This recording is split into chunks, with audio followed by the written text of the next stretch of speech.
que je vais ouvrir avec vous, Maître Janvier Momo. Nous venons de le suivre, vraiment, la primeur de cette information, parce que là on parle effectivement de la montée en puissance des FAMA, des forces armées maliennes, mais c'est une montée en puissance qui ne plaît pas à tout le monde. Mais arrêtons-nous d'abord sur les faits.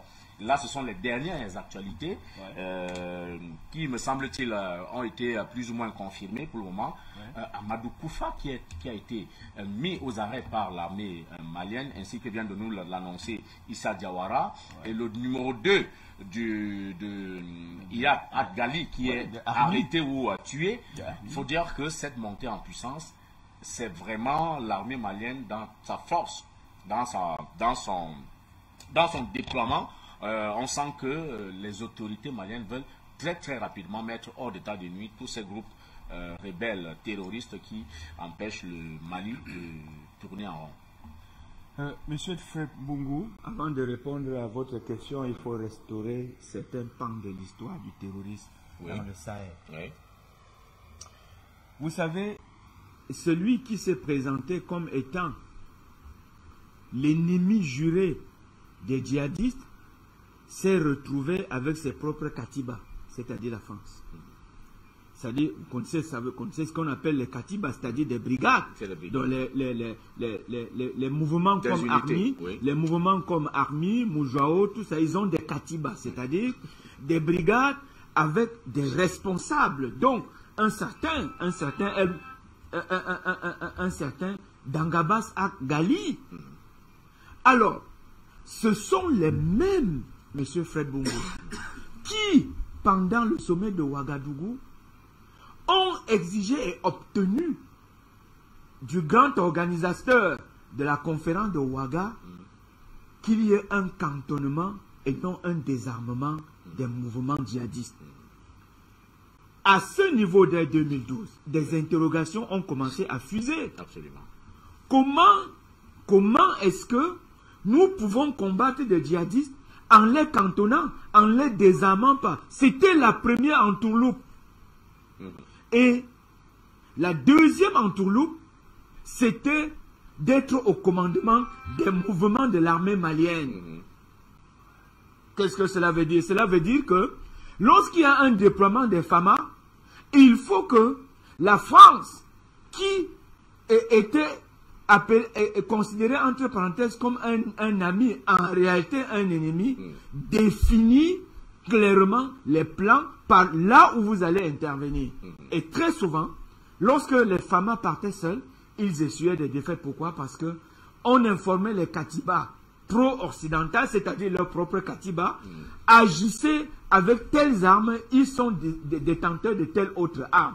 En agissant avec ces armes, vous êtes capable de les mettre en déroute. Et à ce niveau, la théorie de Noam Chomsky qui dit « nous créons des problèmes et nous suscitons en eux des solutions », elle se met en œuvre au niveau du Mali. C'est ça.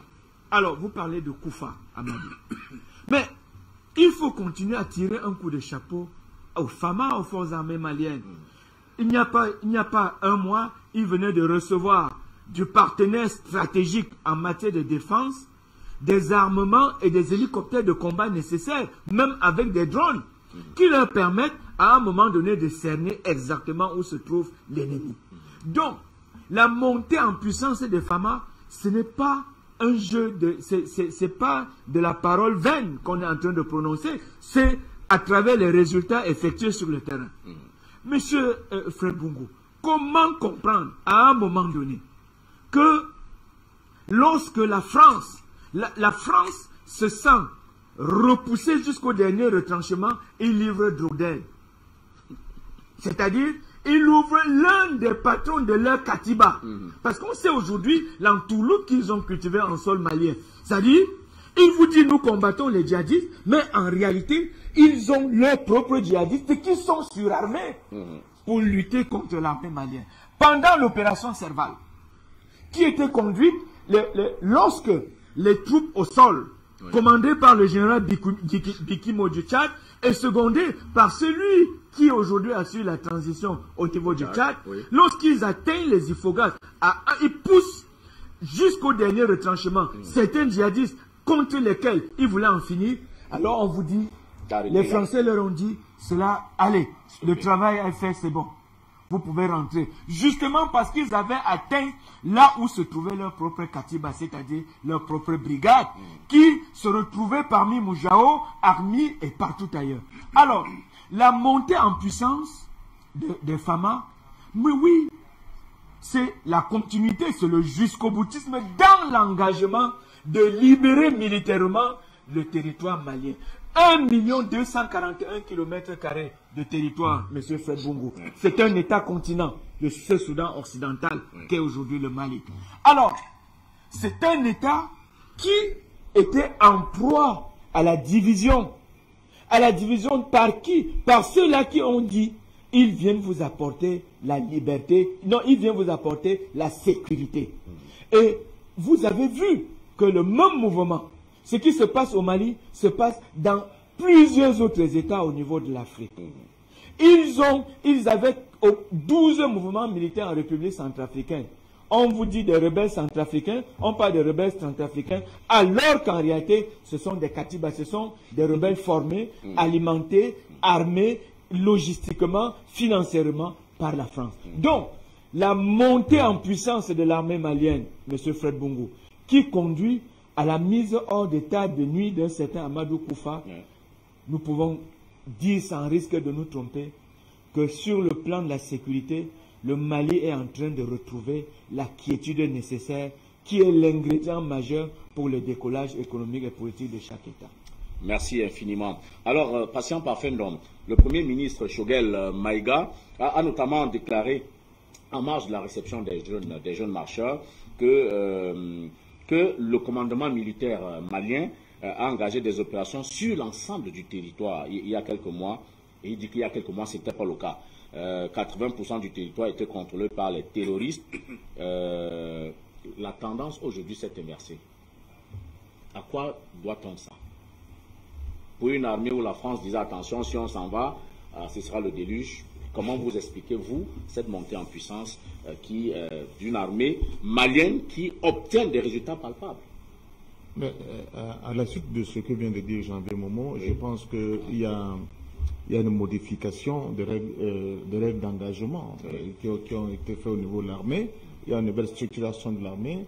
Il y a une certaine discipline qui a été revue au niveau de l'armée. Mais surtout, il y a cet allié-là qui nous donne en réalité des capacités militaires pour que nous soyons capables de nous déployer avec beaucoup plus d'efficacité sur le théâtre des opérations. Mais il y a un troisième ingrédient dont nous ne parlons pas assez et qui vaut son pesant d'or.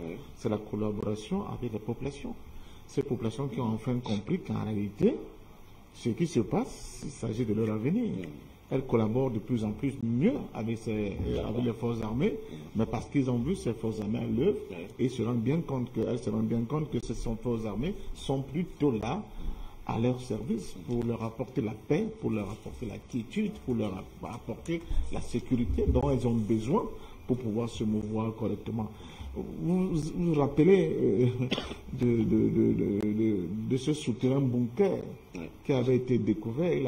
Il pouvait prendre des camions de grande valeur qui pouvaient être cachés là. Et les populations, c'est grâce, n'est-ce pas, à l'information des populations que l'armée a pu découvrir ce bunker-là.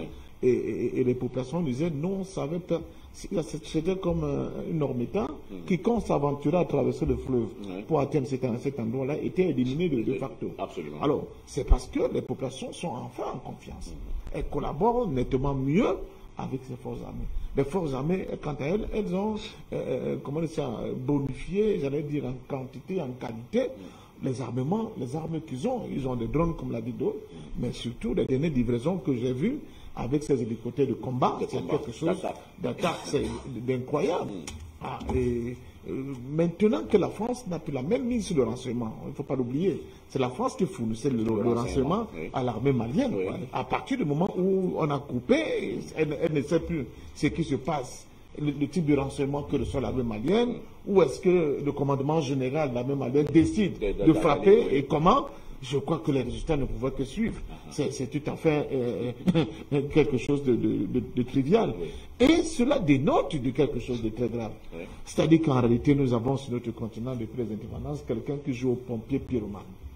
pour continuer d'expliquer sa présence sur notre sol. C'est de ça qu'il s'agit. Il s'agit de cela parce que pour eux, c'est vital, c'est capital qu'ils soient présents pour qu'avec cette épée de Damoclès qui flotte sur notre tête, ils continuent d'arracher, n'est-ce pas, des contrats léonins qui leur permettent d'avoir de l'uranium à vil prix, de l'or à vil prix, tout ce que nous avons comme matière première à vil prix, nous empêcher de pouvoir mettre en amont un certain nombre de structures pour que nous aussi on commence à nous lancer dans une pré-industrialisation, etc., etc., et transformer nos États en États mendiants éternellement, qui ont pour seule vocation de faire le tour du monde, n'est-ce pas, pour demander de le monde. Alors que nous sommes d'une richesse scandaleuse à la limite. Le Mali en premier. Donc voilà, quand nous disons ces choses-là, les gens ont l'impression que, ne sais pas, nous prêchons, nous faisons des débats sur l'excès des anges. Non, c'est une réalité concrète. Même les aveugles, même les sourds-muets, ils voient qu'il y a des résultats palpables. Qui aurait pu imaginer que M. Amadou Koufa puisse être arrêté par l'armée malienne? Qui aurait pu l'imaginer? Il semblait être insaisissable. On disait non, il maîtrise mieux le terrain que l'armée. Mais qu'est-ce que ça signifie maîtriser le terrain mieux que l'armée? Tout simplement parce que les renseignements qu'on mettait à la disposition de l'armée malienne étaient erronés. C'était des fausses informations et parallèlement on informait justement ces cellules opérationnelles qu'on appelle Katiba. Parce que n'oubliez pas, et vous montrez le schisme qu'il y a entre, et le désamour qu'il y a entre les populations et ces groupes terroristes. Monsieur Amadou Koufa, au-delà d'être un djihadiste, un terroriste, il était un prédicateur de l'islam. Et vous savez la force qu'ont les prédicateurs sur des sujets. Donc à arriver à décrocher, à créer ce schisme entre ces illuminés et les populations, ça veut dire que sur le terrain, et l'État, et l'administration, et l'armée font un boulot pas possible pour en réalité ramener des populations vers des espaces et des prédispositions à la fois mentales et intellectuelles qui sont propices, n'est-ce pas, à faire du Mali un pays qui va décoller bientôt. Donc, nous disons merci à la bravoure de l'armée malienne. Moi, j'ai vu quelques vidéos. Ce sont des jeunes gens, à peine la vingtaine, qui sont sur le terrain, mais qui sont déterminés à mener ce combat pour nettoyer complètement leur pays de tous ces cellules et structures, en réalité, qui apportent la désolation. Et nous lançons un appel. Moi, je lance un appel particulièrement à ceux qui sont encore dans ces maquis-là, dans ces katibas. Venez à la table de négociation. Je crois que les portes de négociation ne sont pas fermées du tout avec le gouvernement malien. Chaque Africain qui meurt, même quand bien même c'est un terroriste, c'est une perte pour notre continent. Nous avons besoin de ces bras, nous avons besoin de ces intelligences, parce que c'est seulement comme ça qu'en essayant de montrer à chacun qu'il est partie prenante de la nouvelle philosophie, de la nouvelle politique, de la nouvelle démarche pour aider nos pays à enfin se développer. C'est seulement comme ça qu'ils vont prendre conscience du mauvais chemin qu'ils ont choisi et qu'ils seront en capacité de faire repentance. Vous savez, la parabole de l'enfant prodigue, vous vous souvenez? Alors, nous ne sommes pas là pour rejeter qui que ce soit.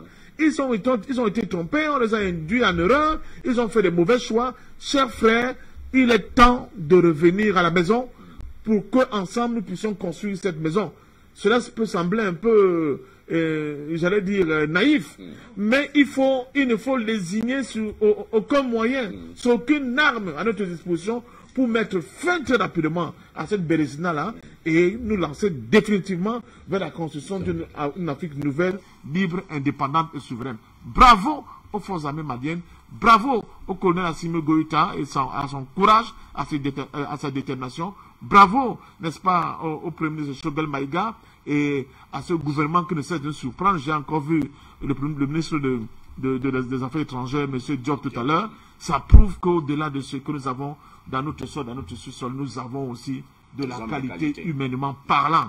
Et je suis convaincu qu'avec toutes ces stratégies et ces tactiques qui sont mises en place, je peux vous dire que ce soit au Mali, que ce soit au Niger, que ce soit au Burkina Faso, cette histoire des zones de 3 frontières qui constituait le cauchemar sur le plan sécuritaire de beaucoup d'Africains, mais surtout de nos armées. Dans bientôt, ça va être un lointain souvenir. Et peut-être que c'est là, c'est qu'il y a cette zone de fixation qui constitue notre cauchemar, que c'est de là que va enfin émerger un véritable développement endogène qui va permettre à cette sous-région de pouvoir décoller. Alors, je finis avec une interrogation d'un de nos amis qui a parlé de la CEDEAO tout à l'heure. Oui, je suis en partie d'accord avec lui. Nous n'allons pas construire nos regroupements sous-régionaux pour que nous les abandonnions entre les mains des brigands et des bandits. Mais nous aurons l'obligation de les refonder.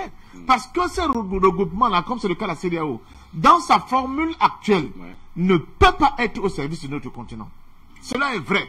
Mais cela est aussi vrai que nous serons obligés de nettoyer de laguer tous ces scories qui composent en réalité cette organisation.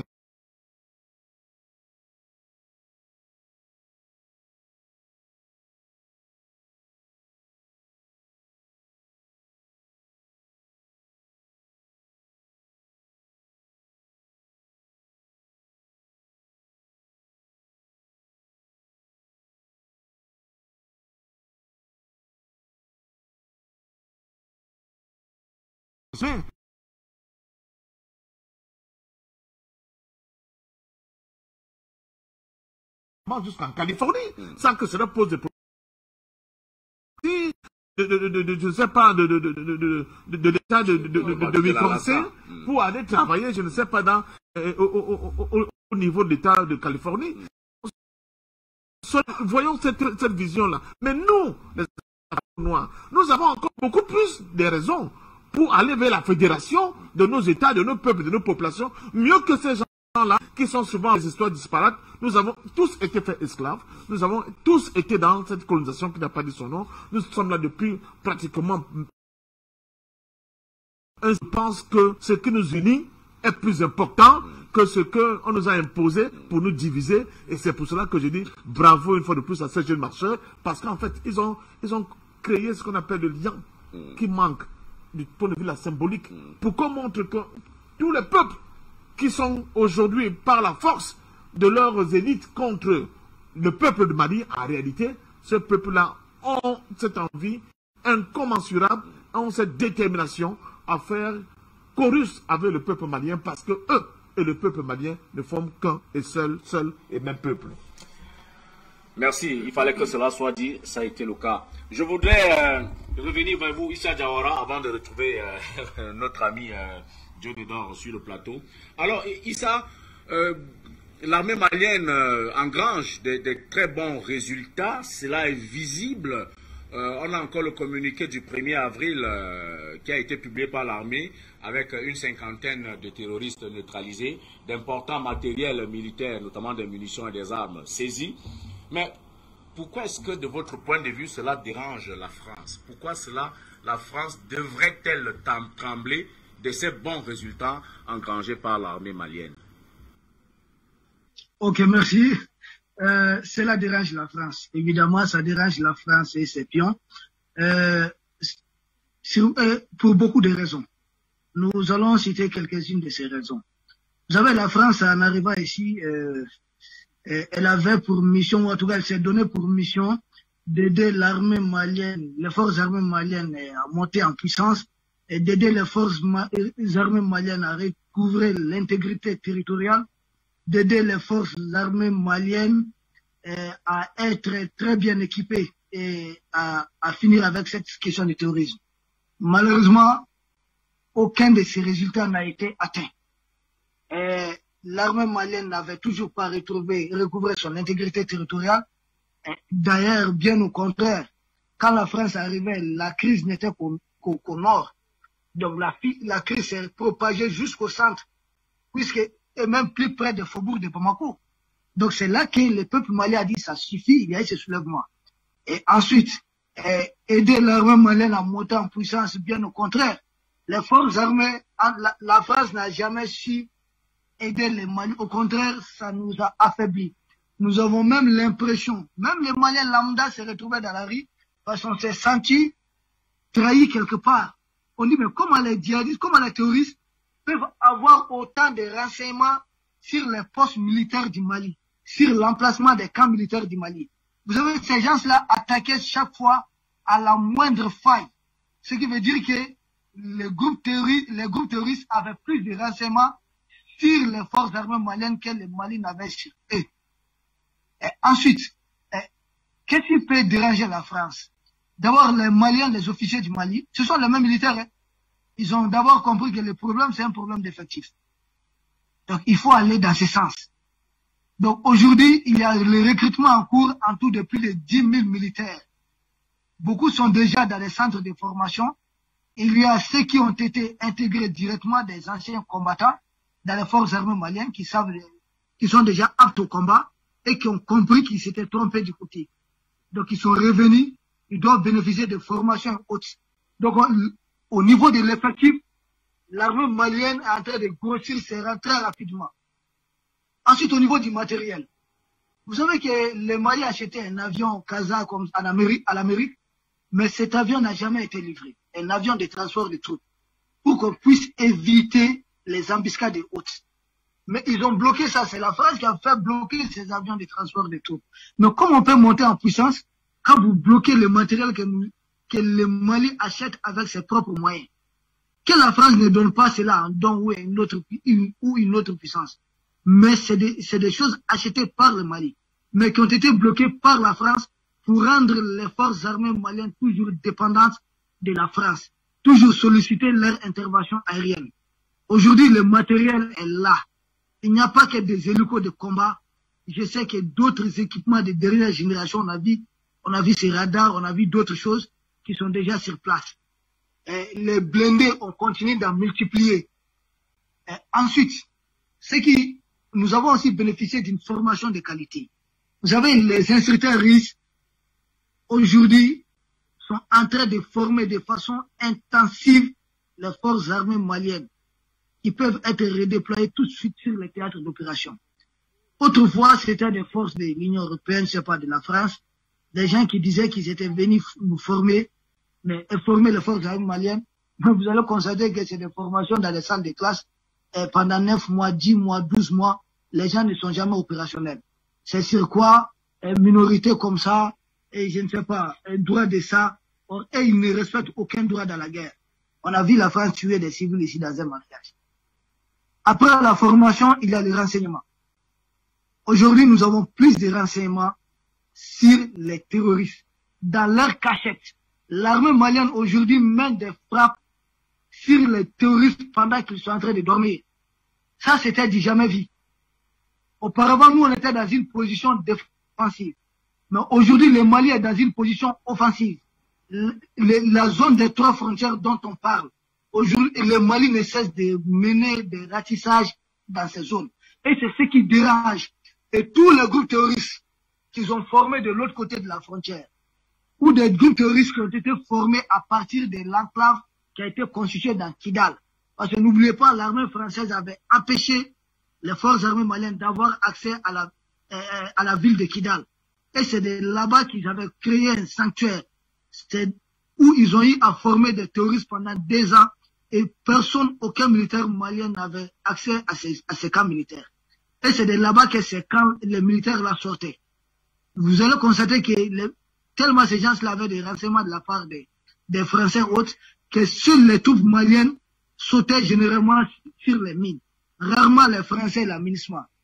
Du côté des rebelles de la France, on n'en parle pas. Et ils n'ont jamais sauté sur les mines.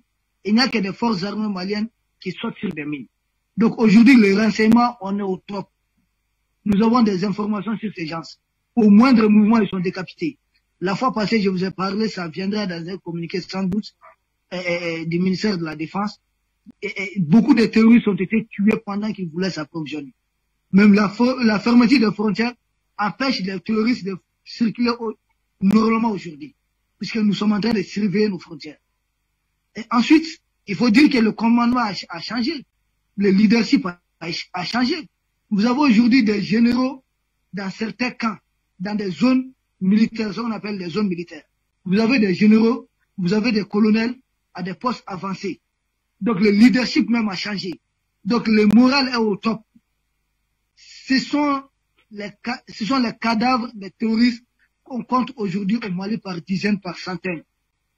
Le ratissage continue. Les forces armées maliennes sont au-delà du centre. Ils sont dans la partie nord du pays. Et même là, à ce niveau, si les terroristes s'hasardent même à attaquer les populations ou d'autres groupes rebelles qui sont en train de rallier le gouvernement, vous voyez tout de suite qu'il y a une intervention des forces armées maliennes.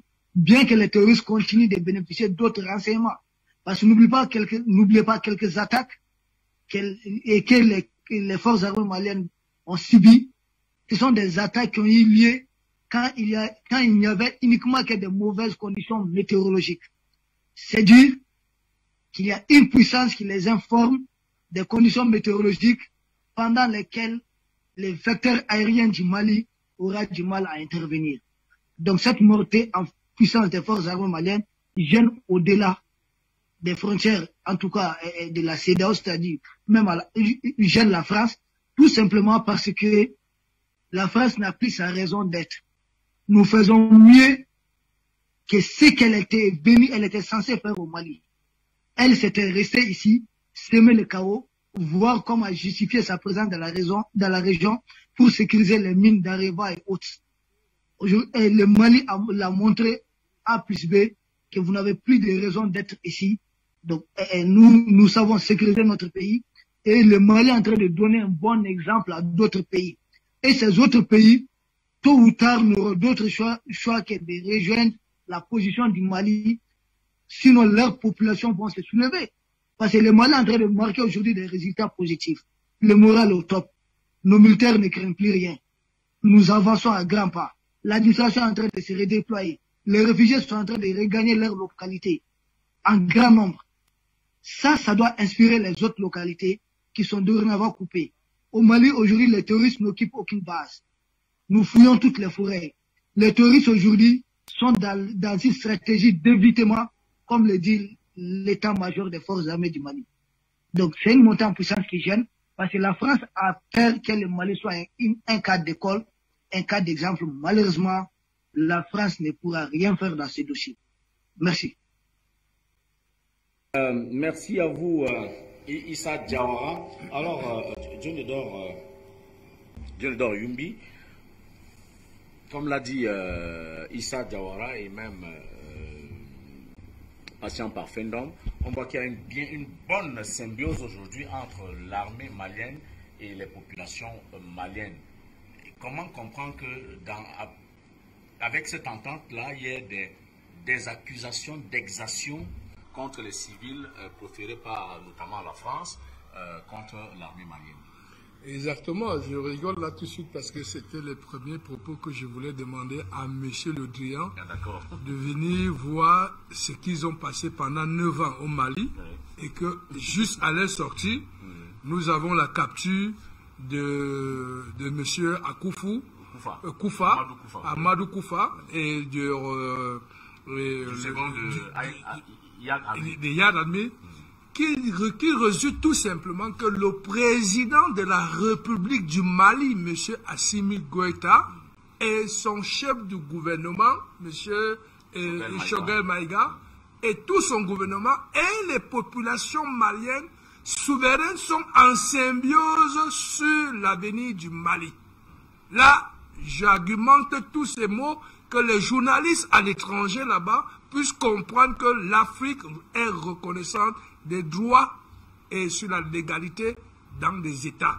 Nous ne pourrons pas demain être les têtes chercheuses pour se dire que demain nous allons nous impliquer que sur les problèmes en France. Mais nous n'avons que le droit de remarque et pas le droit d'ingérence. Aujourd'hui, la montée en puissance du Mali, des FAMA, démontre tout simplement de la détermination, du peuple. 2, de la communication vers ces populations.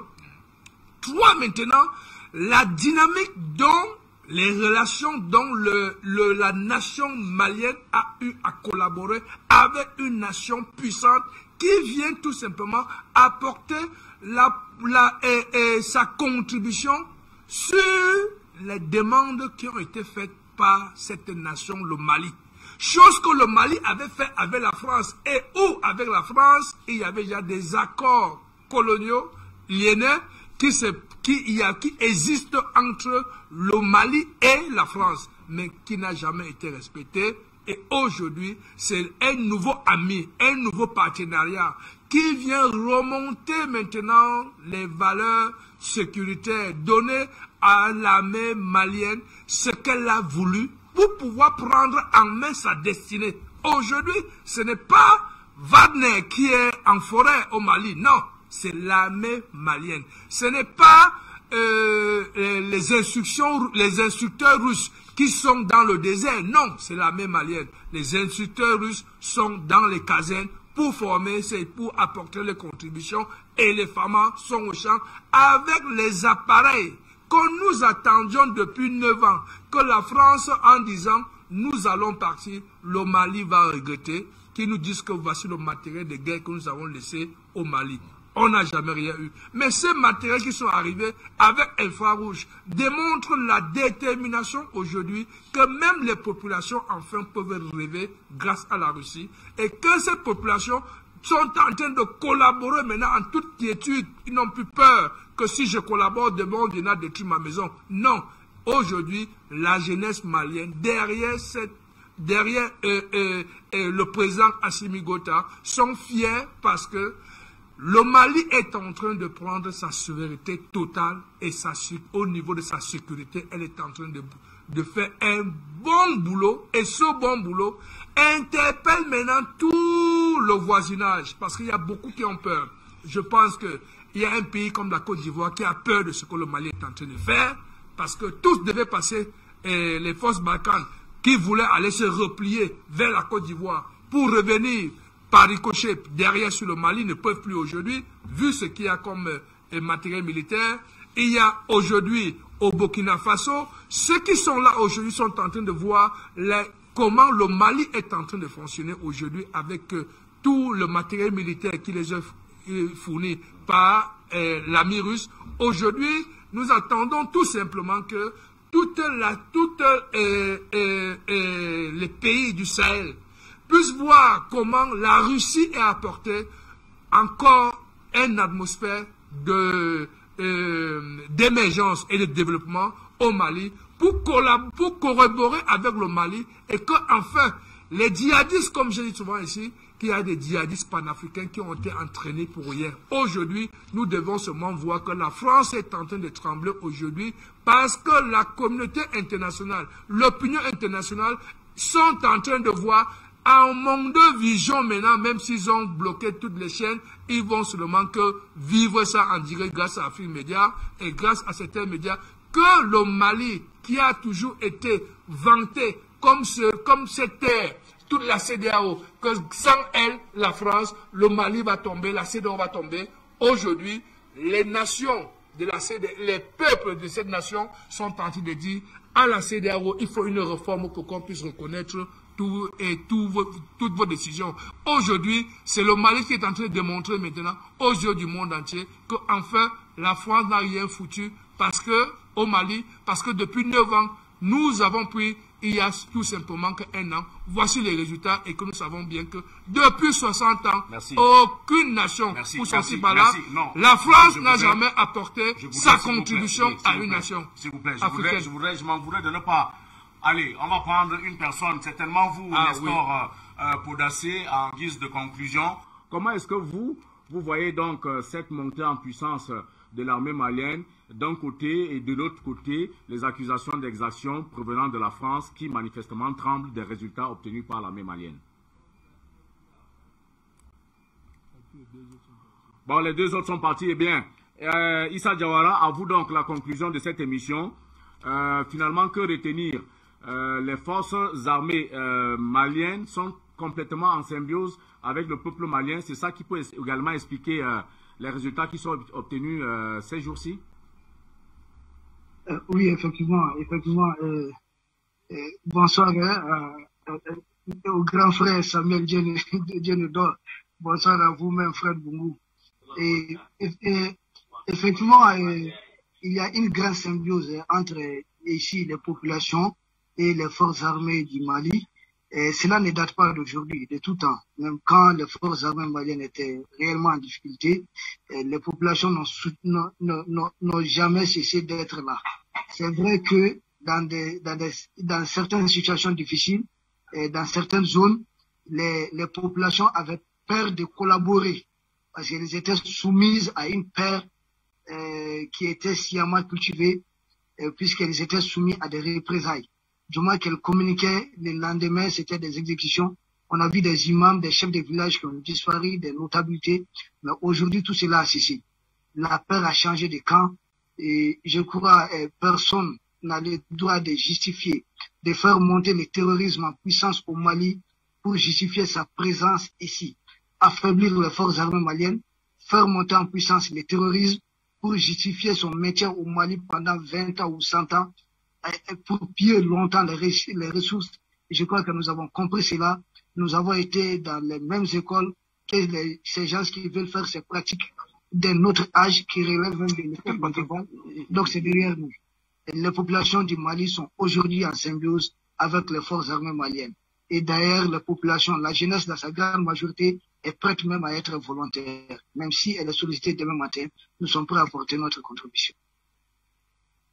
Donc, sur ces belles paroles, ces bonnes paroles que nous allons mettre un terme à cette émission. Merci infiniment à vous, chers panélistes, Janvier Momo, Patient Parfum d'Homme, Samuel Dionedor Yumbi, et puis à vous, Nestor Podasse qui est parti, Issa Diawara et Roland Béala. Merci à tous les techniciens, merci surtout à vous, chers téléspectateurs, de votre soutien, de votre fidélité. Moi, je vous retrouverai avec un égal plaisir lors des prochaines éditions, Inch'Allah.